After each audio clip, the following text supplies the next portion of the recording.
ആഗോള അയ്യപ്പ സംഗമത്തിൻ്റെ സംഘാടനവുമായി ബന്ധപ്പെട്ട് അവസാന റൗണ്ട് അവലോകന യോഗമാണ് ഇപ്പോൾ ഇവിടെ നടന്നത്. വിപുലവും വിശാലവുമായ രൂപത്തിൽ ഇവിടെ എത്തിച്ചേരുന്ന പ്രതിനിധികളെ സ്വീകരിക്കുന്നതിന് വേണ്ടിയുള്ള തയ്യാറെടുപ്പുകൾ സംഘാടക സമിതിയുടെ ഭാഗത്തുനിന്ന് ഇതിനോടകം തന്നെ ക്രമീകരിക്കപ്പെട്ട് കഴിഞ്ഞിരിക്കുന്നു.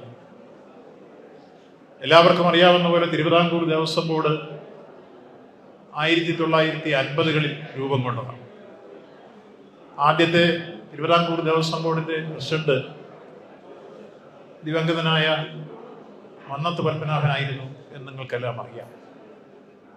ആർ ശങ്കറും അതുപോലെ തന്നെ ശങ്കരനാരായണ അയ്യരുമായിരുന്നു മറ്റംഗങ്ങൾ. തിരുവിതാംകൂർ ദേവസ്വം ബോർഡ് കേരളത്തിലെ തന്നെ ഏറ്റവും ശ്രദ്ധേയമായ രൂപത്തിൽ ആ കാലഘട്ടം മുതൽ പ്രവർത്തനങ്ങൾക്ക് തുടക്കം കുറിച്ചു.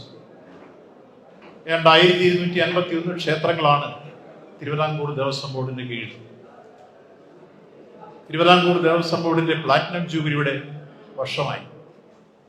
ഒരു വർഷക്കാലം നീണ്ടു നിൽക്കുന്ന ആഘോഷ പരിപാടികളാണ് ബോർഡ് നേരത്തെ തന്നെ എടുത്തിരുന്ന തീരുമാനം. ആ കൂട്ടത്തിൽ തന്നെ എടുത്ത ഒരു തീരുമാനമാണ് ആഗോള അയ്യപ്പ സംഗമം എന്ന ആശയം.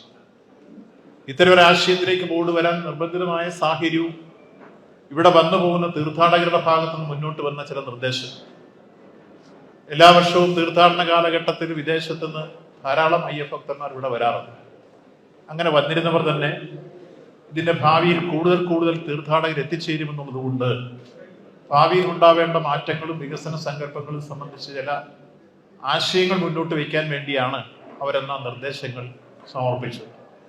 അത് പൊതുവിൽ പരിശോധിച്ചാണ് തിരുവിതാംകൂർ ദേവസ്വം ബോർഡ് അത്തരമൊരു തീരുമാനമെടുത്തത്.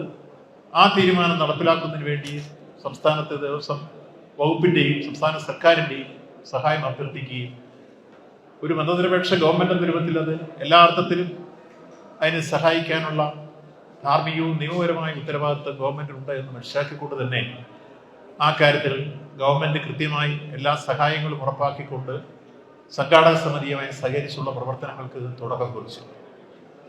ഇത്തരത്തിൽ ഈ പ്രവർത്തനങ്ങളുമായി മുന്നോട്ട് പോയപ്പോൾ നമുക്കുണ്ടായ അനുഭവങ്ങൾ വളരെ സ്വാഗതാർഹമായ അനുഭവങ്ങളാണ്. പൊതുവിൽ തീർത്ഥാടകരെ സംബന്ധിച്ചിടത്തോളം ഏറ്റവും നല്ല രൂപത്തിലുള്ള തീരുമാനം ബോർഡ് എടുത്തു എന്ന രൂപത്തിലുള്ള പ്രതികരണങ്ങൾ ഉണ്ടായി. എങ്ങും എവിടെ നിന്നും അതിന് അഭിനന്ദനങ്ങൾ രേഖപ്പെടുത്തിക്കൊണ്ടുള്ള പൊതുവായ നീക്കങ്ങളും ഉണ്ടായി. അത്തരത്തിൽ വന്നപ്പോൾ നമ്മൾ 3000 പേരെ ഉൾപ്പെടുത്തിക്കൊണ്ടാണ് ഈ സംഗമം ആലോചിച്ചതെങ്കിലും ഇപ്പൊ രജിസ്റ്റർ ചെയ്ത് വന്നു കഴിഞ്ഞപ്പോൾ ഏതാണ്ട് 5000-നടുത്ത ആളുകൾ വന്നു കഴിഞ്ഞിരിക്കും. 15-ാം തീയതി വരെയുള്ള രജിസ്ട്രേഷൻ എടുത്ത 4800 പരം ആളുകളാണ്. അതിനുശേഷമുള്ള രജിസ്ട്രേഷൻ പിന്നെയും വന്നിട്ടുണ്ട്. അപ്പോൾ 5000-ന് മുകളിൽ ആളുകളുടെ രജിസ്ട്രേഷൻ വന്നു കഴിഞ്ഞു. ഈ കാര്യത്തിൽ ദേവസ്വം ബോർഡ് അതിന്റെ ക്രമീകരണം ഉറപ്പാക്കാൻ വേണ്ടി എടുത്ത നിലപാടിൽ നേരത്തെ തന്നെ എന്റെ നോംസ് പറഞ്ഞിരുന്നു. ആദ്യം രജിസ്റ്റർ ചെയ്ത് വിശേഷിച്ച് ഇവിടെ മുമ്പ് വന്നിട്ടുള്ളവർ, പുതിയതായി വരുന്നവരല്ല, ദീർഘകാലമായി വന്നു പോകുന്നവർക്ക് മുൻഗണന. അതുപോലെ തന്നെ വിദേശത്തും സ്വദേശത്തുമുള്ള സംസ്ഥാനത്തുമുള്ള വിവിധ സംഘടനകൾ, ആ സംഘടനകൾ കൃത്യമായി ഇവിടെ വന്നു പോകുന്ന ചില ടീം വിവിധ സംഘങ്ങളായി ഇവിടെ എത്തിച്ചേരുന്ന ഗ്രൂപ്പുകളുണ്ട്. ചില ക്ഷേത്രങ്ങളെ കേന്ദ്രീകരിച്ച് വിവിധ സംസ്ഥാനങ്ങളിലുള്ള അയ്യപ്പ ക്ഷേത്രങ്ങളെ കേന്ദ്രീകരിച്ചുള്ളവർ, അതുപോലെ ഓൾ ഇന്ത്യ മലയാളി അസോസിയേഷൻ, ലോക കേരള സഭ തുടങ്ങിയിട്ടുള്ള വിവിധ തരത്തിലുള്ള സംഘടനകളെ പ്രതിനിധീകരിച്ച് പങ്കെടുക്കുന്ന രൂപത്തിൽ തന്നെ അവർ നിർദ്ദേശങ്ങളുമായി അപേക്ഷയുമായി മുന്നോട്ട് വന്നിരുന്നു. അങ്ങനെ വന്നിട്ടുള്ള ആളുകളെ രജിസ്റ്റർ ചെയ്തിരുന്നു. ആ രജിസ്റ്റർ ചെയ്യപ്പെട്ടതിന്റെ അടിസ്ഥാനത്തിൽ ഇപ്പോ 3000 പേരെ ആദ്യം രജിസ്റ്റർ ചെയ്തവരെ നിജപ്പെടുത്തുമെങ്കിലും അതിന് പുറമെ കുറെ ആളുകൾ ക്ഷണിച്ചിട്ടുണ്ട് എന്നുള്ളത് കൊണ്ട് അല്പം കൂടി അത് കൂട്ടിക്കൊടുക്കണം എന്ന രൂപത്തിലാണ് പൊതുവിൽ ദേവസ്വം ബോർഡ് എത്തിച്ചേർന്നിട്ടുള്ള തീരുമാനം. അത്തരത്തിലെടുത്താൽ ഒരു 3500 കൂടുതൽ എന്തായിരുന്നാലും എക്സീഡ് ചെയ്യാൻ കഴിയില്ല. അതിനനുസരിച്ചാണ് നമ്മളിപ്പോൾ ക്രമീകരണങ്ങൾ ഉണ്ടാക്കിയിട്ടുള്ളത്. ഇപ്പോൾ പന്തല് ഏതാണ്ട് 3500 പേർക്ക് ഇരിക്കാനുള്ള പന്തൽ ക്രമീകരിച്ചു കഴിഞ്ഞു. അത് ജർമ്മൻ പന്തൽ തന്നെയാണ്. മുമ്പ് തീർത്ഥാടന കാലഘട്ടത്തിൽ താൽക്കാലികമായി ഉണ്ടാക്കിയതുപോലെ തന്നെ ഏറ്റവും ബലവത്തായി ഈ സംഗമത്തിന് വേണ്ടി മാത്രമായി 3500 ആളുകൾക്ക് ഇരിക്കാവുന്ന പൊതുവേദി മനോഹരമായി തയ്യാറാക്കി ഇപ്പൊ പൂർത്തീകരിച്ച് ഇത് കഴിഞ്ഞാൽ അത് നിർമ്മിച്ച ആളുകൾ ഞങ്ങൾക്ക് ഹാൻഡ് ഓവർ ചെയ്യും. PWD വിഭാഗം അതിൻ്റെ ഫിറ്റ്നസ് പരിശോധിച്ച് ഇപ്പം തന്നെ ഞങ്ങളെ സാക്ഷ്യപ്പെടുത്തി കഴിഞ്ഞിരിക്കുന്നു. അത് പൂർണ്ണതയിലെത്തി എന്നതാണ് ആദ്യമായി സൂചിപ്പിക്കാം. ഇത് കൂടാതെ പൊതുവായി ഉദ്ഘാടന സെഷൻ കഴിഞ്ഞാൽ 3 വേദികളിലായി ചർച്ചകൾ നടക്കും. ആ 3 വേദികളിലായി ചർച്ചകൾ നടക്കുന്ന പ്രധാനപ്പെട്ട 3 വിഷയങ്ങളെ ആസ്പദമാക്കിയാണ്. ആ 3 വിഷയങ്ങളിൽ ഒന്ന് ശബരിമലയുടെ മാസ്റ്റർ പ്ലാനാണ് ഒന്ന് പ്രധാനപ്പെട്ടത്. അതിൽ പ്രധാനമായി പരിസ്ഥിതി സംരക്ഷണവും അതോടൊപ്പം തന്നെ ശുചിത്വവും ഒപ്പം ഇവിടെ എത്തിച്ചേരുന്ന അയ്യപ്പ ഭക്തന്മാരുടെ ക്ഷേമവും എല്ലാം കണക്കാക്കിക്കൊണ്ടുള്ള ചർച്ചകളായിരിക്കും ഒന്നാമത്തെ സെഷൻ നടക്കുക. ആ മാസ്റ്റർ പ്ലാനിൽ തിരുവനന്തപുരം എഞ്ചിനീയറിംഗ് കോളേജ് തയ്യാറാക്കിയ മാസ്റ്റർ പ്ലാനാണ് ഹൈപ്പവർ കമ്മിറ്റിയും സംസ്ഥാന ക്യാബിനറ്റും അംഗീകരിച്ചു വന്നിട്ടുള്ളത്. അത് അംഗീകരിച്ചതാണ് ആദ്യമായി ചർച്ച ചെയ്യുന്നത്. 3 ഘട്ടങ്ങളിലായി നടപ്പാക്കണമെന്നാണ് അന്ന് അവർ നിർദ്ദേശിച്ചിട്ടുള്ളത്. ഹൈപ്പവർ കമ്മിറ്റിയും ശുപാർശ ചെയ്തിട്ടുള്ളതാണ്. ഗവൺമെന്റ് വാര്യത്തിലാണ് ആലോചിച്ചിട്ടുള്ളത്. ആ 3 ഘട്ടങ്ങളിലായി നടക്കുമ്പോൾ ശബരിമലയിൽ മാത്രമായി 778 കോടി രൂപയുടെ വികസനവും അതോടൊപ്പം പമ്പയിലും നിലയ്ക്കലുമായി മറ്റ് അനുബന്ധ പ്രവർത്തനങ്ങളൊക്കെ കൂടി ചേർന്നാൽ 1000-പരം കോടി രൂപയുടെ വികസന പ്രവർത്തനങ്ങളാണ് അതിൽ നിർദ്ദേശിക്കപ്പെട്ടുള്ള 3 ഘട്ടങ്ങളിലായി നടപ്പാക്കാൻ. അതോടൊപ്പം ഇപ്പം നടപ്പാക്കി വരുന്ന സംസ്ഥാന ഗവൺമെന്റ് തന്നെ കിഫ്ബി പദ്ധതി പ്രയോജനപ്പെടുത്തി 146 കോടി രൂപയുടെ പ്രോജക്റ്റ് ഇപ്പം നടപ്പാക്കി വരുന്നുണ്ട്. അത് എരുമേലിയിലും നിലയ്ക്കലും ആറ്റിങ്ങലും കഴക്കൂട്ടത്തും ചെങ്ങന്നൂരിലും ഇടത്താവളങ്ങൾ ഉൾപ്പെടെ ക്രമീകരിച്ചുകൊണ്ടാണ്. അതിൽ നിലയ്ക്കലെ ഉദ്ഘാടനം ചെയ്തു കഴിഞ്ഞു, എരുമേലിയിലെ പൂർത്തീകരിച്ചു കഴിഞ്ഞിരിക്കുന്നു. ബാക്കിയുള്ളത് ഓൺഗോയിങ് പ്രോജക്റ്റാണ്. ഇതുൾപ്പെടെ ആ സദസ്സിൽ അവതരിപ്പിക്കും, അത് ചർച്ച ചെയ്യപ്പെടും എന്ന കാര്യമാണ് ഒന്നാമത്തെ സെഷനിൽ മുന്നോട്ട് വെച്ചിരിക്കുന്ന പ്രധാനപ്പെട്ട കാര്യം. രണ്ടാമത്തെ സെഷൻ പ്രധാനമായും പിൽഗ്രിം ടൂറിസ്റ്റ് സെന്ററാക്കി ഇതിനെ മാറ്റി തീർക്കുന്ന രൂപത്തിലേക്കുള്ള പ്രധാനപ്പെട്ട ചർച്ചകളാണ് അവിടെ നടക്കുക. അപ്പോൾ ഇത് ആഗോള തീർത്ഥാടന കേന്ദ്രമാക്കി മാറ്റുന്ന രംഗത്ത് ലോകത്തെമ്പാടുമുള്ള പിൽഗ്രിം ടൂറിസ്റ്റുകൾക്ക് ഉൾപ്പെടെ ഇവിടെ വരാൻ കഴിയുന്ന രൂപത്തിലേക്കുള്ള എല്ലാ തരത്തിലുള്ള പശ്ചാത്തല സൗകര്യം ഉൾപ്പെടെയുള്ള കാര്യങ്ങളായിരിക്കും അവിടെ ഇത് ചർച്ച ചെയ്യുക എന്ന കാര്യമാണ് പ്രധാനമായും രണ്ടാമത്തെ കാര്യം. മൂന്നാമത്തെ കാര്യം പ്രധാനമായും അതിൽ ചർച്ച ചെയ്യുന്നത് ഇവിടെ എത്തിച്ചേരുന്ന തിരക്കുകൾ, ക്രൗഡ് മാനേജ്മെന്റ് ചുരുക്കത്തിൽ ഒറ്റ വാചകത്തിൽ പറഞ്ഞാൽ എങ്ങനെ തിരക്കുകൾ ക്രമീകരിച്ച് അതിൽ നമുക്ക് ഭക്തർക്കെല്ലാം ദർശനം ഒരുപോലെ ഉറപ്പാക്കാൻ കഴിയുന്ന സാഹചര്യങ്ങൾ സാധ്യമാക്കാൻ കഴിയും എന്നതാണ് മൂന്നാമത്തെ സെഷൻ. ഇതിൽ ഒന്നാമത്തെ സെഷൻ കൈകാര്യം ചെയ്യുന്നതിന് മുൻ chief secretary K Jayakumar IAS ആയിരിക്കും അതിൻ്റെ മോഡറേറ്ററായിട്ട് ഇരിക്കുക. ഒപ്പം അതിൽ പരിചയസമ്പന്നരായ മുൻ നിയമവിദഗ്ധര്, അതോടൊപ്പം തന്നെ പരിസ്ഥിതി വിദഗ്ധര്, അതോടൊപ്പം തന്നെ ഈ രംഗത്ത് നിർമ്മാണ പ്രവർത്തനങ്ങളുമായി ബന്ധപ്പെട്ട വിവിധ വിഷയങ്ങളുമായി ബന്ധപ്പെട്ട് സംസാരിക്കാൻ കഴിയുന്നവരുൾപ്പെടെ വിദഗ്ധന്മാർ ഉൾക്കൊള്ളുന്നതായിരിക്കും ആ വലിയ രൂപത്തിലുള്ള സെഷൻ. രണ്ടാമത്തത് പ്രധാനമായും ഇവിടെ ചൂണ്ടിക്കാണിക്കപ്പെട്ടത് നമ്മുടെ പിൽഗ്രിം ടൂറിസവുമായി ബന്ധപ്പെട്ട് ഇതെങ്ങനെ മുന്നോട്ട് കൊണ്ടുപോകാൻ കഴിയും. മുൻ പ്രധാനമന്ത്രിയുടെ പ്രിൻസിപ്പൽ സെക്രട്ടറിയും ഉപദേഷ്ടാവുമായിട്ടുള്ള TK നായരാണ് അത് അതിൻ്റെ കോർഡിനേറ്ററായി അതിൻ്റെ മോഡറേറ്ററായി ഇരിക്കുക. അദ്ദേഹത്തിൻ്റെ നേതൃത്വത്തിലായിരിക്കും ആ ചർച്ച നടക്കുക. മൂന്നാമത്തെ സെഷൻ പ്രധാനമായി ക്രൗഡ് മാനേജ്മെന്റ് ഉൾപ്പെടെയുള്ള പ്രശ്നം പരിചയസമ്പന്നരായ സംസ്ഥാനത്തെ പോലീസ് ഉദ്യോഗസ്ഥന്മാർ അണിനിരക്കുന്നതാണ്. അതിൽ മുൻ DGP തന്നെ അതിൻ്റെ കോർഡിനേറ്ററായി പ്രധാനമായും മോഡറേറ്ററായി ഇരുന്നുകൊണ്ട് അത് നയിക്കും എന്നുള്ളതാണ് നിർദ്ദേശിക്കാനുള്ളത്. ഇത്തരത്തിൽ നമുക്ക് ഈ 3 സെഷനുകൾ ഇതിലെല്ലാം പ്രത്യേക താല്പര്യമുള്ളവരെ തരംതിരിച്ച് അതിൽ പങ്കെടുക്കാനുള്ള അവസരം കൊടുത്തുകൊണ്ട് അതിലെല്ലാവരും ചർച്ച ചെയ്യുന്ന അഭിപ്രായമല്ല, എല്ലാവർക്കും ഇത് സംബന്ധിച്ച് അഭിപ്രായം പറയാനുള്ള അവസരം കൊടുക്കുന്ന രൂപത്തിൽ നമ്മൾ കൃത്യമായി ഒരു ചോദ്യാവലി തയ്യാറാക്കി വരുന്നവർക്കെല്ലാം ആദ്യം കൊടുക്കുന്ന സന്ദർഭത്തിൽ തന്നെ നമ്മളൊരു മെമന്റോ കൊടുക്കുന്ന കൂട്ടത്തിൽ തന്നെ ആ ചോദ്യാവലി കൊടുക്കും. അതിൽ നേരിട്ട് ചർച്ചയിൽ പങ്കെടുക്കാത്തവർക്ക് അവിടെ ഇരുന്നുകൊണ്ട് തന്നെ അത് പൂരിപ്പിച്ച് അവരുടെ അഭിപ്രായം ആ കമ്മിറ്റി ഏൽപ്പിക്കാം. അതെല്ലാം പരിശോധിച്ചതിന് ശേഷം ഈ 3 സെഷനുകളിൽ കഴിഞ്ഞ് പൊതുവായി ഒരു കമ്മിറ്റിയെ തെരഞ്ഞെടുത്ത് വിദഗ്ധന്മാർ ഉൾക്കൊള്ളുന്ന ആ കമ്മിറ്റി ഭാവിയിൽ വന്നിട്ടുള്ള ഈ നിർദ്ദേശങ്ങളും ചർച്ചകൾ കൂടി ഉരുത്തിരിഞ്ഞു വന്ന ആശയങ്ങളും ക്രോഡീകരിച്ച് ഭാവിയിൽ നടപ്പാക്കുന്നത് സംബന്ധിച്ച് തീരുമാനമെടുക്കാൻ വേണ്ടി ശുപാർശ ചെയ്യാൻ വേണ്ടി ഒരു കമ്മിറ്റിയും തിരഞ്ഞെടുക്കും. ഇങ്ങനെയായിരിക്കും 3 സെഷനുകളായി ഈ സംഗമത്തിന്റെ ഉള്ളടക്കങ്ങൾ നടക്കുക.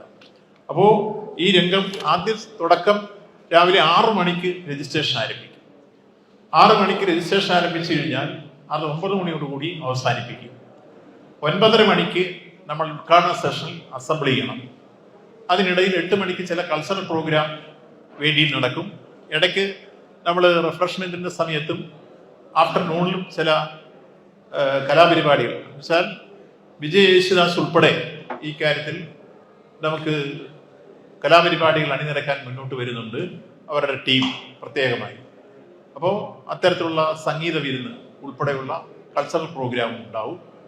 അത് ഇടയ്ക്ക് നടന്നുകൊണ്ടിരിക്കും. ഉദ്ഘാടനം ബഹുമാനപ്പെട്ട മുഖ്യമന്ത്രിയാണ് ഈ കാര്യത്തിൽ നമ്മൾ നേരത്തെ തന്നെ തീരുമാനിച്ചാലും അറിയിച്ചിരുന്നതാണ്. ഈ ഉദ്ഘാടന സെഷൻ 9:30 ആരംഭിച്ച് കൃത്യം 10 മണിക്ക് തന്നെ ബഹുമാനപ്പെട്ട മുഖ്യമന്ത്രി ഉദ്ഘാടനം നടത്തും. ഒപ്പം ആ ചടങ്ങിൽ തമിഴ്നാട്ടിലെ 2 മന്ത്രിമാർ പങ്കെടുക്കുന്നു എന്ന വിവരം നമ്മളെ അറിയിച്ചു കഴിഞ്ഞിട്ടുണ്ട്. ഒന്ന് അവിടുത്തെ ദേവസ്വം വകുപ്പ് മന്ത്രി PK ശേഖർ ബാബുവാണ്. രണ്ടാമത് അവിടുത്തെ IT വകുപ്പ് മന്ത്രി ശ്രീ പളനിവേൽ ത്യാഗരാജനാണ് തമിഴ്നാട്ടിൽ പങ്കെടുക്കുന്ന മന്ത്രിമാരെന്ന രൂപത്തിൽ നമ്മളെ അറിയിച്ചിട്ടുള്ളത്. കേരളത്തിലെ മന്ത്രിമാരായിട്ടുള്ള Shri K Rajan, Shri Roshi Augustine, Shri K Krishnankutty, Shri KV Ganesh Kumar, Shrimati Veena George, Shri Saji Cherian തുടങ്ങിയിട്ടുള്ള മറ്റ് മന്ത്രിമാരെല്ലാം വേദിയിലുണ്ടാവും. പക്ഷെ സംസാരിക്കുന്നിടത്ത് പ്രധാനമായും കക്ഷി നേതാക്കന്മാരായിട്ടുള്ള മന്ത്രിമാരാണ് സംസാരിക്കുക. പിന്നീട് സ്ഥല MLA-മാരായിട്ടുള്ള ശ്രീ പ്രമോദ് നാരായണൻ, ശ്രീ KU ജനീഷ് കുമാർ, അതേപോലെ സെബാസ്റ്റ്യൻ കുളത്തുങ്കൽ, ഇവിടെ chief whip doctor N Jayaraj തുടങ്ങിയിട്ടുള്ള ഈ കമ്മിറ്റിയുടെ ചെയർമാൻമാരൊക്കെ ആയിട്ടുള്ള ആളുകളാണ്. അവരും വേദിയിലുണ്ടാവും. ബഹുമാനപ്പെട്ട MP ആന്റോ ആന്റണി ഞങ്ങൾ ക്ഷണിച്ചിരുന്നു. അദ്ദേഹം ഇവരെ പരിപാടി തന്നിട്ടില്ല. അദ്ദേഹം എത്തിയാൽ അദ്ദേഹത്തെയും ഈ പരിപാടി ഉൾപ്പെടുത്തിയാണ് ഉദ്ഘാടന സെഷൻ നമ്മൾ ആലോചിച്ചിട്ടുള്ളത്. ഇത് കൂടാതെ വിവിധ തരത്തിൽ നമ്മൾ പങ്കെടുക്കും എന്നിങ്ങോട്ട് അറിയിച്ചിട്ടുള്ളത്, ഒന്ന് നമ്മുടെ ശബരിമല തന്ത്രി ശ്രീ മഹേഷ് മോഹൻ, ബ്രഹ്മശ്രീ മഹേഷ് മോഹൻ പങ്കെടുക്കുമെന്ന് അറിയിച്ചിട്ടുണ്ട്, വേദിയിലുണ്ടാവും. അതുപോലെ പന്തളം കൊട്ടാരത്തിന്റെ സെക്രട്ടറി ശ്രീ MR സുരേഷ് വർമ്മ വേദിയിലുണ്ടാവും. അതേപോലെ തന്നെ നമ്മുടെ SNDP Yogam general secretary Shri Vellappally Natesan പങ്കെടുക്കുമെന്ന് അറിയിച്ചിട്ടുണ്ട്. NSS vice president Shri M Saneer Kumar പങ്കെടുക്കുമെന്ന് അറിയിച്ചിട്ടുണ്ട്. KPMSന്റെ ജനറൽ സെക്രട്ടറി ശ്രീ പുന്നല ശ്രീകുമാർ പങ്കെടുക്കുമെന്ന് അറിയിച്ചിട്ടുണ്ട്. Malayala Sabha general secretary Shri PK Sajeev പങ്കെടുക്കുമെന്ന് അറിയിച്ചിട്ടുണ്ട്. കേരള ബ്രാഹ്മണ സഭ ജനറൽ സെക്രട്ടറി ശ്രീ കരിമ്പട രാമൻ പങ്കെടുക്കുമെന്ന് അറിയിച്ചിട്ടുണ്ട്. ശിവഗിരി മഠത്തിൽ പ്രതികരിച്ച സ്വാമി പ്രബോധ തീർത്ഥ തുടങ്ങിയവർ പങ്കെടുക്കുമെന്ന് അറിയിച്ചിട്ടുണ്ട്. പിന്നെ നമ്മുടെ ജില്ലാ പഞ്ചായത്ത് പ്രസിഡന്റ്, മുനിസിപ്പൽ ചെയർമാൻ തുടങ്ങിയിട്ടുള്ള ഇവിടുത്തെ എല്ലാ ജനപ്രതിനിധികളും പങ്കെടുക്കുമെന്ന് അറിയിച്ചിട്ടുണ്ട്. ഇത് കൂടാതെ വിവിധ സമുദായ സംഘങ്ങളുടെ നേതാക്കന്മാർ, ആ ഒരു സഭ ഇങ്ങോട്ട് പറഞ്ഞിട്ടുള്ളവരെല്ലാം പേര് വായിക്കാം, എല്ലാം കൂടെ വായിച്ചാൽ നിങ്ങൾക്ക് എഴുതാൻ വിഷമായിരിക്കും, പങ്കെടുക്കുമെന്ന് അറിയിച്ചിട്ടുള്ളത്. ഇപ്പോൾ ഇവിടെ സൂചിപ്പിക്കപ്പെട്ട NSS, SNDP, അതേപോലെ തന്നെ പൊലേർ മഹാസഭ, മലയാളി മഹാസഭ, കേരള ബ്രാഹ്മണ സഭ, കേരള ദളിത് ഫെഡറേഷൻ, KPMS, അഖില കേരള ചേരവർ ഹിന്ദു മഹാസഭ, വിശ്വകർമ്മ സൊസൈറ്റി, വിശ്വകർമ്മ സഭ, വളക്കിത്തല നായർ സമാജം, മലവർഗ മഹാജനസംഘം, മലവർഗ മഹാജനസഭ, വാണിക്യ വൈശ്യ സംഘം, അഖില കേരള ചാത്തർ മഹാസഭ, അഖില കേരള ഗൗഡ സരസ് സഭ, PRDS, സാമ്പോർ സൊസൈറ്റി, വിളക്കിത്തല നായർ സമുദായം,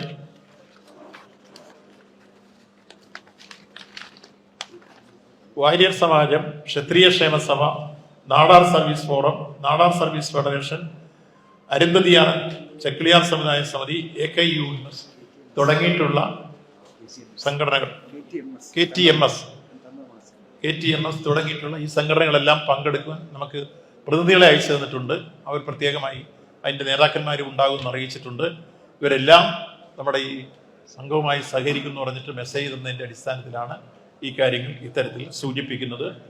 അപ്പം പൊതുവിൽ ഇവിടെ എത്തിച്ചേരുന്ന പ്രതിനിധികൾക്കെല്ലാം പിന്നെ നമ്മുടെ സ്ഥിരമായി ഇവിടെ വന്നു പോകുന്ന കേരളത്തിലെ ചില സംഘങ്ങളുണ്ട്. നമുക്കെല്ലാം അറിയാം, ചരിത്ര പ്രസിദ്ധമായ എരുമേലി പേട്ടതുള്ളിൽ നടക്കുന്നവരാണ് അമ്പലപ്പുഴയും ആലങ്ങാട് സംഘം. അവരുടെ പേട്ടതുള്ളലാണ് ശബരിമലയിൽ മകരവിളക്കിന് ഏറ്റവും ചരിത്ര പ്രസിദ്ധമായി വരാറുള്ളത്. ഈ 2 സംഘത്തെയും പ്രധാനം ചെയ്തുള്ള പ്രതിനിധികൾ പങ്കെടുക്കും. ഇതുകൂടാതെ സ്ഥിരമായി ഇവിടെ വന്നു പോകുന്ന വിവിധ സംഘങ്ങളുണ്ട്. അവരെല്ലാം പ്രതിനിധികളെ അയക്കുന്ന കാര്യം അറിയിച്ചിട്ടുണ്ട്. കേരളത്തിന്റെ വിവിധ മേഖലകളിലുള്ള 5 ദേവസ്വം ബോർഡുകൾ, അതിലൊന്ന് തിരുവിതാംകൂർ ദേവസ്വം ബോർഡാണ്. അത് കൂടാതെ മലബാർ ദേവസ്വം ബോർഡ്, കൊച്ചിൻ ദേവസ്വം ബോർഡ്, അതുപോലെ ഗുരുവായൂർ ദേവസ്വം ബോർഡ്, കൂടൻമാണിക്യ ദേവസ്വം ബോർഡ്, ഈ ദേവസ്വം ബോർഡുകളിലെയും എല്ലാ പ്രതിനിധികളും ഒപ്പം അവരുടെ നേതൃത്വത്തിലുള്ള തീർത്ഥാടകരും പങ്കെടുക്കുന്നതാണ് എന്നുള്ള വിവരം അറിയിച്ചിട്ടുണ്ട്. തമിഴ്നാട്ടിൽ നിന്നുള്ള വലിയ ഡെലിഗേഷൻ വരുന്നതായിട്ട് അറിയിച്ചിട്ടുണ്ട്. കർണാടകത്തിൽ നിന്നുള്ള ഡെലിഗേഷൻ അറിയിച്ചിട്ടുണ്ട്. ആന്ധ്രാപ്രദേശിൽ നിന്നുള്ള അറിയിച്ചിട്ടുണ്ട്. തെലങ്കാനയിൽ നിന്നുള്ള അറിയിച്ചിട്ടുണ്ട്. ഇന്ത്യയിലെ ഉത്തരപൂർവ്വ ഭാരതത്തിലെ വിവിധ സംസ്ഥാനങ്ങളിൽ നിന്നുള്ള ഡെലിഗേഷൻ വരും എന്നുള്ള കാര്യം അറിയിച്ചിട്ടുണ്ട്. വിവിധ വിദേശ രാജ്യങ്ങളിലെ പ്രതിനിധികൾ ഇതിനോടകം തന്നെ രജിസ്റ്റർ ചെയ്തുകൊണ്ട് അത്തരത്തിലും ഇതിൽ പങ്കെടുക്കുന്നുണ്ട് എന്ന കാര്യം അറിയിക്കുകയാണ്. അപ്പോൾ ഇവിടെ എത്തിച്ചേരുന്ന പ്രതിനിധികൾക്ക് രാവിലെ ഞങ്ങൾ പ്രഭാത ഭക്ഷണം ഒരുക്കിയിട്ടുണ്ട്. അത് എല്ലാവർക്കും രാവിലെ എത്തിച്ചേരുമ്പോൾ രാവിലെ 6 മണിക്ക് തുടങ്ങുന്നതുകൊണ്ട് തന്നെ പ്രഭാത ഭക്ഷണം, അത് കഴിഞ്ഞാൽ 11 മണിക്ക് എല്ലാവർക്കും ടീ ബ്രേക്കിനുള്ള സൗകര്യം ഉണ്ടാക്കിയിട്ടുണ്ട്. ആ സൗകര്യം ചെയ്തു കൊടുക്കും. ഉച്ചയ്ക്ക് ഭക്ഷണം എല്ലാവർക്കും ക്രമീകരിച്ചിട്ടുണ്ട്. 4 മണിക്കുള്ള എല്ലാവർക്കും അറിയാവുന്ന പോലെ ചായയും കൊടുക്കാനുള്ള സൗകര്യം ഒരുക്കിയിട്ടുണ്ട്. അങ്ങനെ പ്രതിനിധികൾക്ക് എല്ലാ തരത്തിലും ഭക്ഷണവുമായി ബന്ധപ്പെട്ട് കാര്യങ്ങൾ ക്രമീകരിച്ചിട്ടുണ്ട്. വിദേശത്തു നിന്ന് വരുന്ന പ്രതിനിധികൾക്കും അക്കോമഡേഷൻ വേണമെന്ന് പറഞ്ഞാൽ ഇന്ത്യയുടെ വിവിധ സ്ഥലങ്ങളിലെ ആൾക്ക് മാത്രമാണ് അക്കോമഡേഷൻ. ബാക്കിയുള്ളവരെല്ലാം നേരിട്ട് വരുന്ന രൂപത്തിലാണ് അറിയിച്ചിട്ടുള്ളത്. അതിനുള്ള ക്രമീകരണത്തിൽ KSRTC സ്പെഷ്യലായി 25 വാഹനങ്ങൾ ലോ ഫ്ലോ ഇതിനോടകം തന്നു കഴിഞ്ഞിട്ടുണ്ട്. കൂടാതെ എത്ര വണ്ടി വേണമെങ്കിലും അവർ ക്രമീകരിക്കുന്ന കാര്യം KSRTC അറിയിച്ചു കഴിഞ്ഞിട്ടുണ്ട്. ഇതുകൂടാതെ ടൂറിസം വാഹനങ്ങൾ വകുപ്പിൻ്റെതിൽ പ്രത്യേകമായി ക്രമീകരിച്ചിട്ടുണ്ട്. അപ്പോൾ അവരെ കൊണ്ടുവരുന്നതിനാവശ്യമായ ക്രമീകരണങ്ങളെല്ലാം നമ്മുടെ പ്രധാനപ്പെട്ട സ്വാഗത സംഘത്തിലെ ഭാരവാഹികൾ മുന്നോട്ട് വന്ന് ചെയ്തിട്ടുണ്ട്. ഇവിടെ എത്തിച്ചേരുന്നവരെ കൃത്യമായി സ്വീകരിക്കാനും അവർക്ക് ആതിഥേയ സംസ്കാരത്തിൻ്റെ ഉദാത്തമായ മാതൃക സൃഷ്ടിച്ചുകൊണ്ട് തന്നെ അവർക്ക് ഹാളിൽ പ്രവേശിക്കാനുള്ള സൗകര്യം ഒരുക്കും. അതിനോടിടയ്ക്ക് പ്രവേശനത്തിന് വരുന്ന പ്രതിനിധികളെല്ലാം സെക്യൂരിറ്റി സംവിധാനത്തിൽ പോലീസ് പരിശോധിക്കും. പോലീസ് തന്നെ കൃത്യമായി 1000-ൽ പരം പോലീസുകാരെ വിന്യസിച്ച് കഴിഞ്ഞിട്ടുണ്ട്.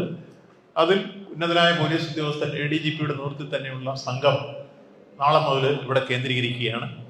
അവർ കൃത്യമായി ഇവിടെ നമ്മൾ രജിസ്റ്റർ ചെയ്തിട്ടുള്ള ആളുകളുടെ പേരെല്ലാം അവർക്ക് കൈമാറിയിട്ടുണ്ട്. അവർക്കെല്ലാം ഇവിടെ എത്തിച്ചേരുന്ന പ്രതികൾക്ക് കാലകൂട്ടി വരുന്നവർക്ക് പാസ് കൊടുത്തിട്ടുണ്ട്. അപ്പോൾ വരേണ്ടവർക്ക് മെസ്സേജ് കൊടുത്തിട്ടുണ്ട്. അവർ കൃത്യമായി ആ പാസുമായി വേണം ഹാജരാവാൻ. അതോടൊപ്പം തന്നെ പാസ് കിട്ടാത്തവരുണ്ടെങ്കിൽ ദേവസ്വം ബോർഡിൻ്റെ ഓഫീസുമായി ബന്ധപ്പെട്ട് അടിയന്തരമായി പാസ് വാങ്ങേണ്ടതാണ്. ആ പാസിനെ ആസ്പദമാക്കിയാണ് പ്രവേശനം പ്രതികൾക്ക് തീരുമാനിക്കുക. അങ്ങനെ കൃത്യമായി ഈ കാര്യങ്ങളിലുള്ള ക്രമീകരണങ്ങൾ എല്ലാം പൊതുവിൽ ചർച്ച ചെയ്ത് കുറ്റമറ്റതാക്കി മാറ്റി തീർക്കുന്നതിന് വേണ്ടിയാണ് ഈ കാര്യങ്ങളുമായി ഇന്ന് ഒരു അവലോകന യോഗം കൂടി ഞങ്ങൾ നടത്തി പൊതുവിൽ പരിശോധിക്കപ്പെട്ടത്. അപ്പോൾ എല്ലാ അർത്ഥത്തിലും ഒരു ബുദ്ധിമുട്ടും ഉണ്ടാവാതെ മുന്നോട്ട് പോകാൻ കഴിയുന്ന രൂപത്തിലേക്കുള്ള ക്രമീകരണങ്ങൾ ഞങ്ങൾ കൃത്യമായി ഏർപ്പാട് ചെയ്തിട്ടുണ്ട്. അപ്പോൾ ഈ പ്രത്യേകമായി നമ്മൾ പ്രവേശനം പാസിന്റെ അടിസ്ഥാനത്തിൽ മാത്രമേ ഉണ്ടായിരിക്കുള്ളൂ എന്ന കാര്യം എടുത്ത് സൂചിപ്പിക്കുകയാണ്. മാധ്യമപ്രവർത്തകർക്കെല്ലാം പ്രത്യേക പാസ് കൃത്യമായി ഇവിടുന്ന് തന്നെ കിട്ടും. അതനുസരിച്ച് അവർക്ക് ആരൊക്കെയാണ് ലൈവ് ചെയ്യുന്നത് കൃത്യമായി അറിയിച്ചു കഴിഞ്ഞാൽ അതിനുള്ള സൗകര്യങ്ങൾ ചെയ്തു കൊടുക്കുന്ന രൂപത്തിലേക്ക് ക്രമീകരണം ഉണ്ടാകും. അപ്പം ഈ നിലയിൽ ലോകത്തെമ്പാടുമുള്ള അയ്യപ്പ ഭക്തന്മാർക്ക് ഇത് കാണാനും അതോടൊപ്പം തന്നെ നമ്മൾ ആഗ്രഹിക്കുന്ന തരത്തിൽ ശബരിമലയുടെ കവാടത്തിലെ ഏറ്റവും മനോഹരമായ സന്ദേശം തത്വമസിയാണ്. ആ തത്വമസി എല്ലാവർക്കും അറിയാം, ഞാൻ നീ ആകുന്നു. അപ്പോൾ അയ്യപ്പനും ഭക്തനും തമ്മിൽ വ്യത്യാസമില്ലാത്ത ലോകത്തെ ഏക തീർത്ഥാടന കേന്ദ്രം ഒരുപക്ഷെ ശബരിമലയായിരിക്കും. അപ്പോൾ ആ വിശ്വമാനവികയുടെ സന്ദേശം മതസൗഹാർദ്ദത്തിന്റെ ഉയർന്ന രൂപം ഊട്ടിയുറപ്പിച്ചുകൊണ്ട് ആഗോള തീർത്ഥാടന കേന്ദ്രമാക്കി ഭാവിയിൽ ശബരിമലയെ മാറ്റിത്തീർക്കുക എന്ന ആത്യന്തികമായ ലക്ഷ്യമാണ് ഈ പൊതുവിൽ ആഗോള സംഗമത്തിലുള്ളത്. എല്ലാവർക്കും അറിയാം, കഴിഞ്ഞ വർഷം തന്നെ 53,60,000 പേരായിരുന്നു തീർത്ഥാടന കാലഘട്ടത്തിൽ മകരവിളക്ക് മണ്ഡല മഹോത്സവ കാലഘട്ടത്തിൽ വന്നിരുന്നത്. അതിനുശേഷം പിന്നീട് ഓരോ മലയാള മാസവും വന്നുകൊണ്ടിരിക്കുന്ന കണക്കുകൾ വേറെയുണ്ട്. ഇതെല്ലാം ചേർത്താൽ വലിയ രൂപത്തിൽ തീർത്ഥാടന പ്രവാഹം ഓരോ വർഷവും കഴിയും തോറും വർദ്ധിച്ചുകൊണ്ടിരിക്കുകയാണ്. സ്വാഭാവികമായി ആ വർധനവ് ഇനിയും ആഗോളതലത്തിൽ നമുക്ക് മാറ്റിയെടുത്ത് നമ്മുടെ നാടിന് തന്നെ എല്ലാ അർത്ഥത്തിലുമുള്ള പുരോഗതി ഉറപ്പാക്കാനും ഒപ്പം ശബരിമല ആഗോള തീർത്ഥാടന കേന്ദ്രമാക്കി മാറ്റി തീർത്ത് വിശ്വാസി സമൂഹത്തിൽ മുന്നോട്ട് പോകാൻ കഴിയുന്ന രൂപത്തിലേക്കുള്ള പൊതുവീക്ഷണമാണ് ഈ സംഗമത്തിന്റെ പിന്നിൽ ബോർഡ് എടുത്തിട്ടുള്ളത്. അതായത് ഏറ്റവും ഭംഗിയായി ഫലപ്രദമായി വിജയിപ്പിക്കാൻ ഇതുവരെ മാധ്യമ സുഹൃത്തുക്കൾ നന്നായി സഹകരിച്ചിട്ടുണ്ട്.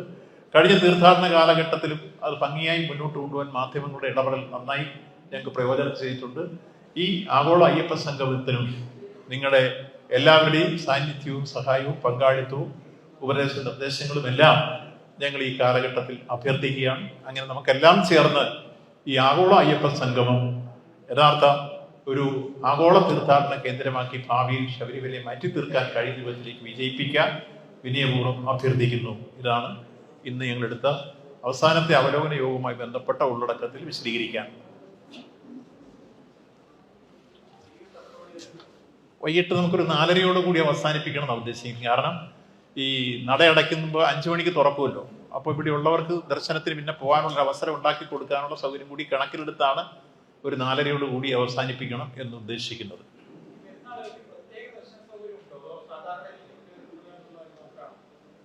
ഇല്ല, പ്രത്യേക സൗകര്യം എന്ന് വെച്ചാൽ അവർക്ക് ബുദ്ധിമുട്ടില്ലാതെ പോയി. ഇപ്പം നിലവിലുള്ള നമ്മൾ നേരത്തെ വെർച്വൽ ക്യൂവിൽ ബുക്ക് ചെയ്തിട്ടുള്ളവരുണ്ട്. ആ ബുക്ക് ചെയ്തിട്ടുള്ളവർക്ക് പോകാൻ ഒരു തടസ്സവും ഉണ്ടാവില്ല. അവരുടെ തീർത്ഥാടനം സുഖമായി നടന്നുകൊണ്ട് തന്നെയാണ് ഇപ്പോൾ വരുന്നവർക്ക് പോകാനുള്ള സൗകര്യങ്ങൾ ഒരുക്കി കൊടുക്കുന്ന വിധത്തിൽ.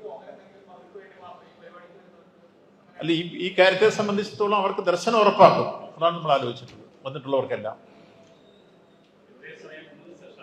അതെ, അത് അവർക്ക് ഓരോരുത്തരും ഇതിലേതൊരു വിഷയത്തിലാണോ താല്പര്യം എന്ന് അവർ എഴുതി തരണം.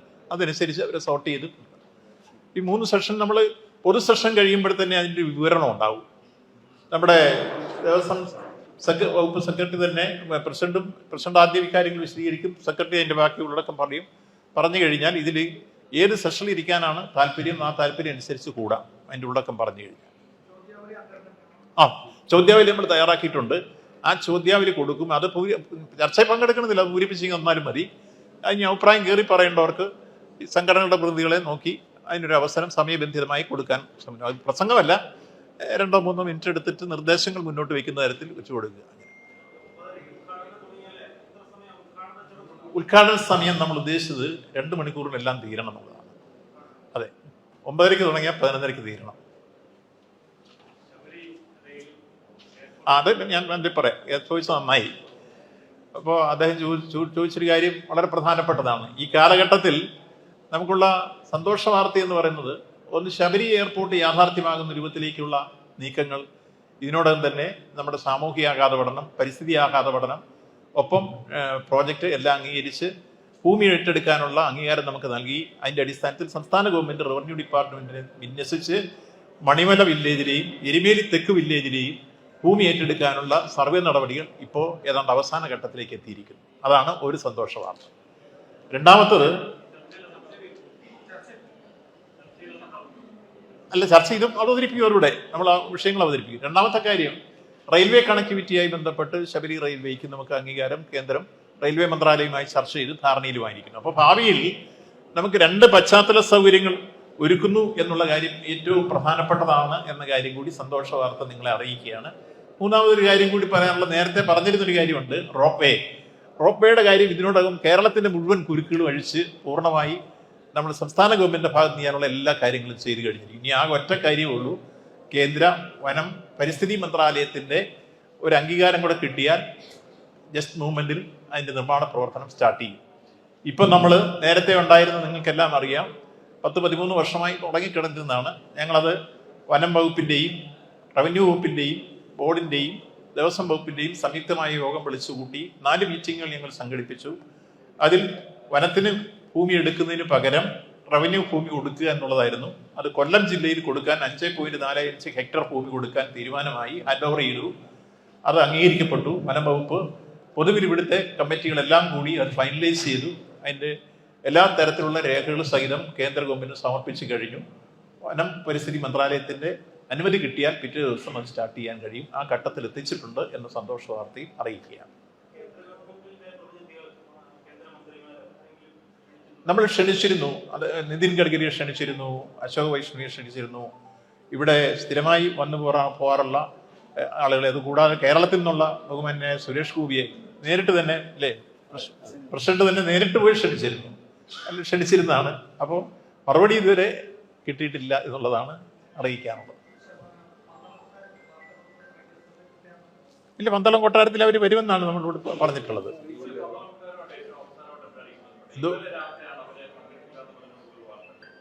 അത് നമുക്കറിയില്ല. നേരത്തെ തന്നിരുന്നതനുസരിച്ചാണ് ദേവസ്വം ബോർഡ് ബോർഡിനെ ഇതുവരെ അറിയിച്ചില്ല. ബോർഡ് പങ്കെടുക്കുമെന്നാണ് ആദ്യം പറഞ്ഞിരുന്നത്.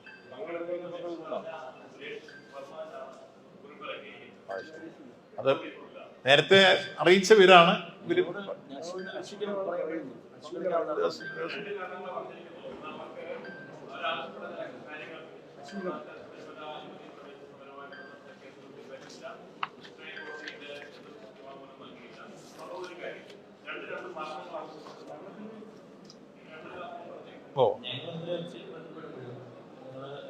പ്രശ്നമുണ്ട്. ഈ വിഷയം പറഞ്ഞല്ലേ, മരണവുമായി ബന്ധപ്പെട്ട ചോദ്യമുണ്ട്. എങ്കിലും മുഖ്യമന്ത്രിയോടൊപ്പം പേര് വെച്ചോളൂ, ബാലസെക്രട്ടറിയുടെ പേര് വെച്ചോളൂ എന്നാണ് ഞങ്ങളോട്.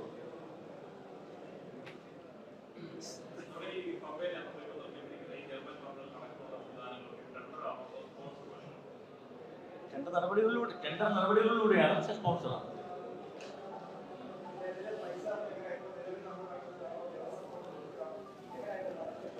സ്പോൺസർഷിപ്പിലൂടെ നമ്മൾ കണ്ടത്, സ്പോൺസർഷിപ്പിലൂടെ കണ്ടത്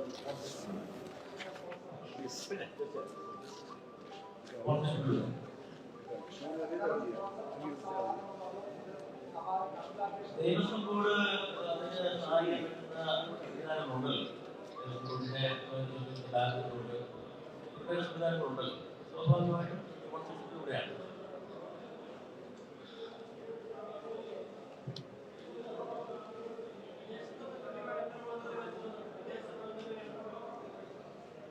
വിദേശപ്രതിനിധികൾ 16 രാജ്യത്തോളം വിദേശപ്രതിനിധികൾ നമ്മൾ ഉറപ്പാക്കി.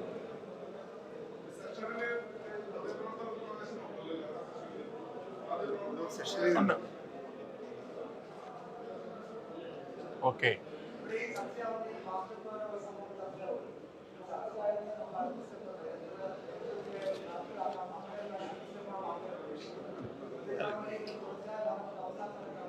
ഇല്ല, നിങ്ങളോട് ഞാനത് പറഞ്ഞു കഴിഞ്ഞ് നിങ്ങൾ ശ്രദ്ധിക്കാഞ്ഞിട്ടാണ്. നമ്മളിവിടെ ചർച്ചയിൽ ഉരുത്തിരിഞ്ഞു വരുന്ന ക്രിയാത്മക നിർദ്ദേശങ്ങൾ ക്രോഡീകരിച്ച് ചർച്ച ചെയ്ത് വിദഗ്ധന്മാരെ കൂടി ഉൾപ്പെടുത്തി അന്തിമ തീരുമാനം എടുക്കുന്ന ഒരു കമ്മിറ്റിയെ കൂടി അവിടെ തിരഞ്ഞെടുക്കും.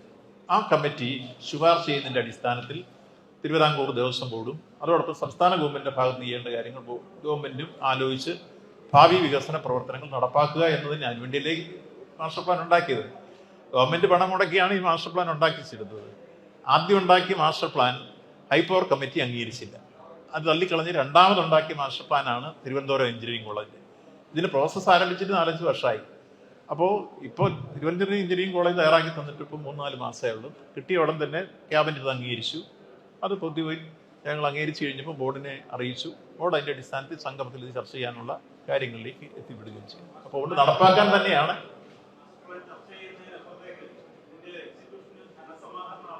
ഇല്ല, സന്നദ്ധ ആരെങ്കിലും അതിന് മുന്നോട്ട് വന്നാൽ അത് നമ്മൾ സ്വീകരിക്കുകയെന്നും പറയില്ല. നമുക്കിപ്പോൾ എത്രയോ സ്ഥലത്ത് ഇപ്പം ഞാൻ ഗുരുവായൂർ ദേവസ്വത്തിൽ മിക്കവാറും ഇടപെടുന്നുണ്ട്. ഗുരുവായൂർ ദേവസ്വത്തിൽ ഇപ്പോൾ ഞങ്ങൾ 56 കോടി രൂപയുടെ ഒരു ആശുപത്രിക്ക് തറക്കല്ലിട്ടു. അപ്പോഴും ഒരു സ്പോൺസർ വന്നു, ഞങ്ങളത് ചെയ്തുതരാം. ഒരു പശുത്തൊഴുത്ത് ആലോചിച്ചു. 5.5 കോടി രൂപ മുടക്കി ഒരു ഭക്തൻ ഒരു പശുത്തൊഴുത്ത് ഈ അടുത്ത കാലത്ത് ഗോശാല ഉണ്ടാക്കി തന്നു. ഹൈടെക്കാ. അത് AC റൂമാണ്. പശുക്കൾ കറക്കുന്നതും പുല്ല് കൊടുക്കുന്നതും അതിന്റെ മലമൂത്രം എടുക്കുന്ന എല്ലാം യന്ത്രങ്ങളാണ്. അല്ലാത്തതുണ്ട്. അല്ലാത്ത ഞാൻ പറഞ്ഞ ഭക്തർ തന്നെ വരുന്നുണ്ട്. അപ്പോൾ അതുപോലെ തന്നെ ആനത്തറി 10 എണ്ണം ഉണ്ടാക്കി. അത് സ്പോൺസർഷിപ്പ് മുന്നോട്ട് വന്നു. അപ്പോൾ ചില കേസുകൾ ഇവിടെ നമ്മൾ അനൗൺസ് ചെയ്യുമ്പോൾ ആരെങ്കിലും മുന്നോട്ട് വന്നാൽ അവരൊന്നും നിരുത്സാഹപ്പെടുത്തില്ല, സൗകര്യങ്ങൾ കൊടുക്കും, സംശയമൊന്നുമില്ല.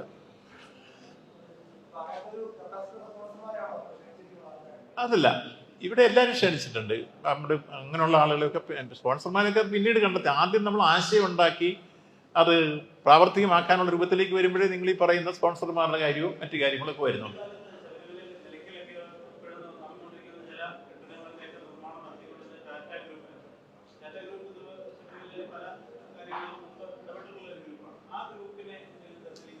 ഇല്ല, ഇപ്പം നമുക്ക് അവരൊരു ഇൻവിറ്റേഷൻ ഒന്നും കൊടുത്തില്ല. അത് കൊടുക്കാത്തത് നമ്മൾ ഇത് സംബന്ധിച്ച് ആശയ വ്യക്തതയോടുകൂടി എന്താണ് ഭാവിയിൽ നടപ്പാക്കാൻ പോകുന്നത് അതിന് രൂപരേഖ ഉണ്ടാക്കി DPR ഉണ്ടാക്കി എല്ലാം കഴിഞ്ഞതിന് ശേഷം മാത്രമല്ലേ സോഴ്സ് ഓഫ് ഇൻകത്തെ കുറിച്ച് ആലോചിക്കുന്നു.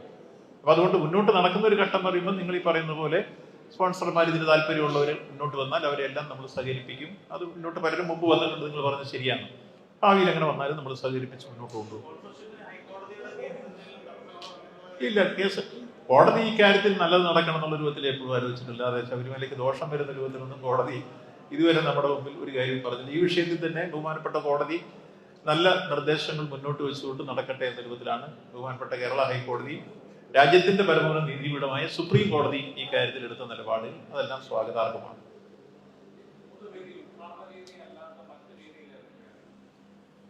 എല്ലാം ഈ ഉദ്ഘാടനം കഴിഞ്ഞു കഴിഞ്ഞാൽ മൂന്നായി എടുക്കുന്ന ഒന്ന് മാസ്റ്റർ പ്ലാൻ. ഇവിടെ ഒരു ഒരെണ്ണം വിട്ടിരിക്കാം. 3 ഓഡിറ്റോറിയം ഉണ്ട്.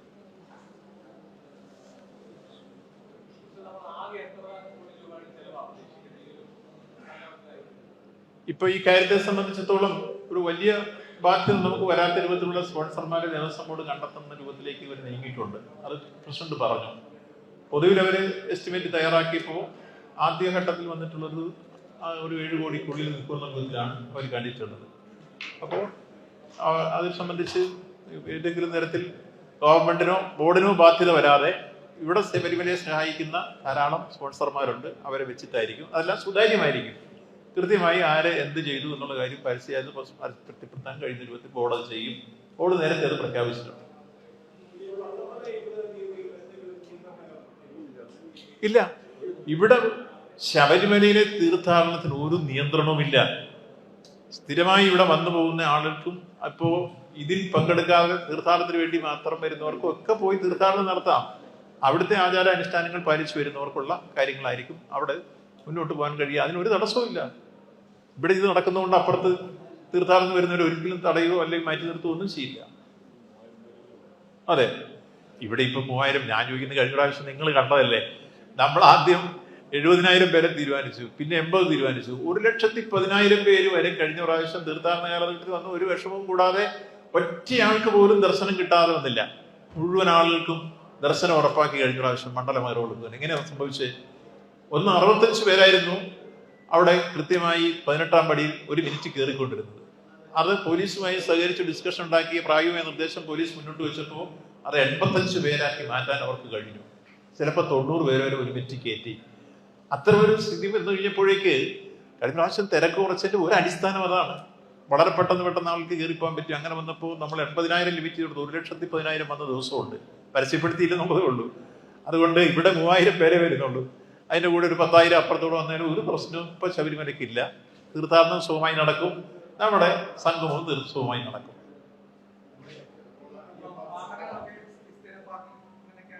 പാർക്കിങ്ങിനെ സംബന്ധിച്ചുള്ള സംവിധാനം കൃത്യമായി പോലീസുമായി ഇപ്പൊ ഡിസ്കസ് ചെയ്ത് മുമ്പ് നിലയ്ക്കൽ വന്നു കഴിഞ്ഞിട്ട് KSRTC ബസ്സിലാണ് ഇവിടെ പമ്പയിലേക്ക് വരിക. ആ സംവിധാനം തന്നെ ഈ പ്രാവശ്യം ഒരുങ്ങുന്നു. അതേസമയത്ത് ഇങ്ങോട്ട് വരും ചെറുവാഹനങ്ങൾ VIPസിന്റെ എല്ലാം കയറി വരുന്നു. ഇവിടെ വരെ വരാനുള്ള സൗകര്യം. മറ്റ് ഇതിനു വേണ്ടി നമ്മുടെ സംഗമത്തിന് വേണ്ടി വരുന്ന ചെറുവാഹനങ്ങളുണ്ടെങ്കിൽ ഇവിടെ വരെ കൊണ്ട് ഇറക്കി വിട്ടതിന് ശേഷം നിലയ്ക്ക് പോയി പാർക്ക് ചെയ്തിട്ട് വീണ്ടും പോറാകുമ്പോൾ തിരിച്ചു വന്ന് കയറ്റിക്കൊണ്ടുപോകും. ആ സൗകര്യമുണ്ട്. ഇവിടെ വരെ വരാനുള്ള സൗകര്യം കൊടുക്കും ചെറുവാഹനങ്ങൾക്ക്. മുമ്പ് ഉണ്ടായിരുന്ന സംവിധാനം.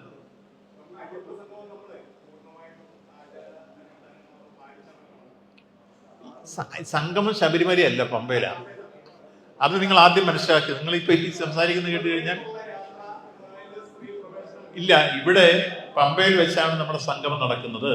സന്നിധാനത്തിലേക്ക് കയറി പോകുന്നിടത്താണ് നമുക്ക് മറ്റു രൂപത്തിലുള്ള വിലക്കുകളൊക്കെ ഏർപ്പെടുത്തിയിട്ടുള്ളത്.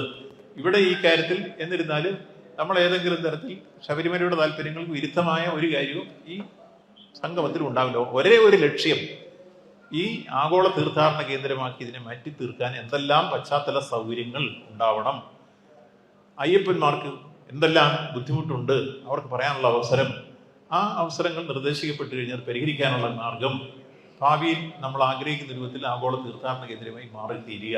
ഇതല്ലാതെ വേറെ ഒന്നും ഒരു താല്പര്യമില്ല. എന്തോ മോണിൽ അതിന്റെ ആചാരാനുഷ്ഠാനുസരിച്ച് മാത്രമേ ശബരിമല ദർശനം ഇപ്പൊ ഉറപ്പാക്കുള്ളൂ. നിങ്ങൾക്ക് അറിയാം, അത് മാറ്റമില്ല. അതൊക്കെ നിങ്ങൾക്ക് വേറെ ചർച്ച ചെയ്യാം. ഇപ്പൊ ആഗോള അയ്യപ്പ സംഘം നിങ്ങൾക്ക് വേറെ, ഞങ്ങളെ കൊണ്ട് ഇതിപ്പോ മറ്റുള്ളത് പറയിപ്പിച്ചൊരു അതാക്കി എടുക്കണം. നിങ്ങൾക്ക് വണ്ടി ചർച്ചയ്ക്ക് ഒരു വക ഉണ്ടാക്കി എടുക്കണം. അതില്ല. ഞങ്ങള് ഇപ്പോ ഈ കാര്യത്തിൽ നമുക്ക് ഒറ്റ ലക്ഷ്യം, ആഗോള അയ്യപ്പ സംഗമം അത് ഭംഗിയാക്കുക, വിജയകരമാക്കി തീർക്കുക. അത് ഈ 3 കാര്യങ്ങളാണുള്ളത്. കൃത്യമായി പറഞ്ഞു കഴിഞ്ഞു.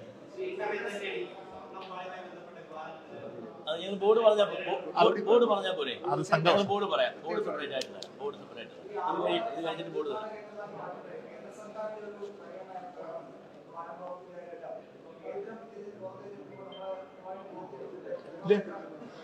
ഇല്ല, കേന്ദ്രം എവിടെയാ പുറംതിരിഞ്ഞില്ലല്ലോ. അവരിപ്പോ അയച്ചില്ല എന്നുള്ളത് കൊണ്ട് അവർ പുറംതിരിഞ്ഞിരിക്കുമോ? വേറെ എന്തെല്ലാം കാര്യങ്ങൾ സാക്ഷ്യം തരുന്നു. ഈ കാര്യത്തിൽ നമ്മൾ നടപ്പാക്കുന്ന ഘട്ടം വരുമ്പോൾ അവരെ സമീപിക്കും. അല്ല, ഇപ്പോ ഈ കാര്യത്തിൽ കേരളത്തിൽ നമ്മൾ വിഴിഞ്ഞം പോർട്ട് നമ്മൾ യാഥാർത്ഥ്യമാക്കിയില്ലേ?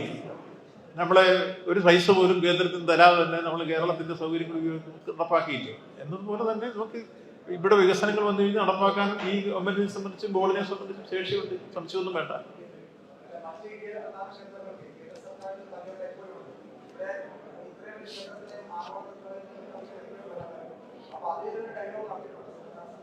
അല്ല, ഇക്കാര്യത്തിൽ എന്തെങ്കിലും സഹായം കിട്ടുമെങ്കിൽ അത് വാങ്ങുന്നതിന് നമുക്ക് തടസ്സമില്ല. നമ്മളതിന് സമീപിക്കും, നിരുവരായിരിക്കും അവരുടെ ഭാഗത്തും. ഇപ്പോ ഞാൻ രാഷ്ട്രീയമൊന്നും പറയല്ല, ഈ കാര്യത്തിൽ മുമ്പ് സഹായിക്കാതിരുന്നിട്ടും കേരളത്തിന്റെ പദ്ധതികളൊന്നും നടക്കാതെ വന്നിട്ടില്ല. നമ്മൾ തീരുമാനിച്ചപ്പോ കേരളത്തിലെ നമ്മുടെ ഗെയിൽ പദ്ധതി നടന്നില്ലേ, നമ്മുടെ മെട്രോ നടന്നില്ലേ, നമ്മുടെ മലയോര ഹൈവേയും തീരദേശ ഹൈവേയും നടന്നില്ലേ? ആദ്യം പലരും വിട്ടയച്ചു പോയല്ലോ. നമ്മൾ ഭൂമി ഏറ്റെടുത്ത് കൊടുത്തു, ഇപ്പൊ യാഥാർത്ഥ്യമാകില്ലേ? വിഴിഞ്ഞം നമ്മുടെ BGF തന്നില്ലെങ്കിൽ നമ്മൾ നടപ്പാക്കിയില്ലേ? അപ്പൊ അതുകൊണ്ട് കേരളത്തെ സംബന്ധിച്ചുള്ള ഒരു പ്രോജക്റ്റ് ഏറ്റെടുത്താൽ ഗവൺമെന്റിന് ഇച്ഛാശക്തിയുള്ള ഗവൺമെന്റാണ്. ആ കാര്യത്തിൽ നിന്ന് സംശയമൊന്നും വേണ്ട.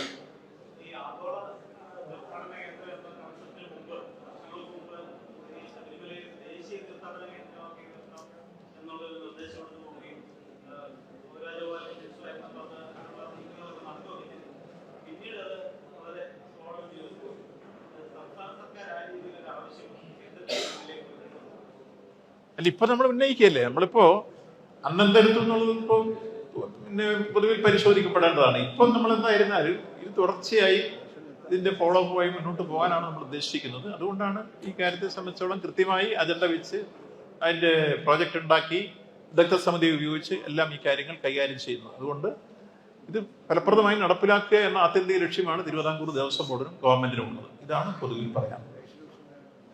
എന്താ അവസാനിപ്പിക്കാം?